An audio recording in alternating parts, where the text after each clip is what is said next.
Rritja kapaciteteve të mjeteve lundruese në rast të ndotjeve në det, por edhe lufta ndaj veprimtarive të paligjshme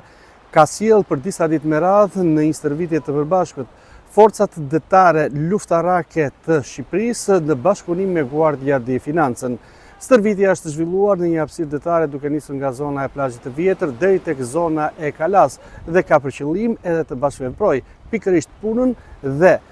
veprimtarin midis anijeve luftarake detare shqiptare dhe Guardia di Financa, pikërisht për të parandaluar ngjarje të mundshme të cilat mund të ndodhin në det, duke reflektuar edhe në situata në rast të ndotjeve të mundshme.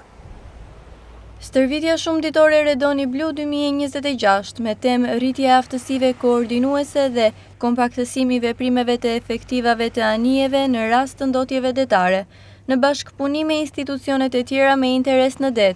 në përgjigje ndaj një emergjence civile të shkaktuar nga ndotja detare, po zhvillohet prej 2 ditësh në gjirin e Vlorës. Qëllimi kryesor i kësaj stërvitje është rritja e gatishmërisë dhe koordinimit ndërinstitucional për përballimin e emergjencave civile në det, si dhe forcimi i kapaciteteve për parandalimin e veprimtarive të paligjshme në hapësirën detare. Stërvitja po zhvillohet nga anijet e forcës luftarake detare në bashkëpunim me strukturat e Guardia di Financa, duke simuluar situata të ndryshme emergjente që lidhen me ndotjen detare dhe sigurinë në det. Aktiviteti është përqendruar në një hapësirë detare që shtrihet nga zona e plazhit të vjetër deri në zonën e Kalas, ku forcat pjesëmarrëse po realizojnë manovra dhe operacione të koordinuara në funksion të reagimit të shpejtë dhe efikas ndaj çdo situate emergjente.